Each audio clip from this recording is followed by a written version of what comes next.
Nessuno parla più di loro, quasi che l'emergenza con relative polemiche non ci fosse mai stata. Eppure ci sono, e sono molti quelli ospitati nella nostra regione.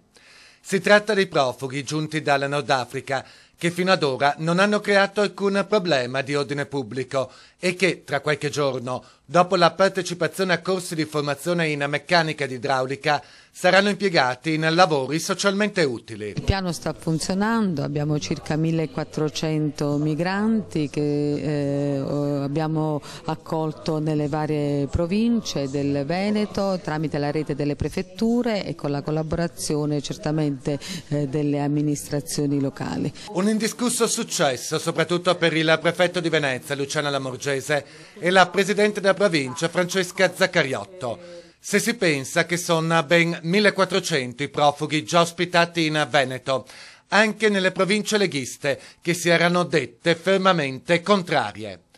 326 a Venezia, 227 a Padova, 231 a Vicenza, 191 a Verona, 168 a Treviso, 130 a Rovigo, 112 a Belluno. Un grazie particolare sempre dobbiamo alla Caritas e a Don Pistolato che veramente ci aiuta tanto in questo percorso di accoglienza. Altri 60 profughi sono in arrivo nelle prossime ore, ma nessuna difficoltà nella gestione. Il Veneto, in base alle disponibilità già ricevute, può arrivare ad ospitare fino a 1700 profughi.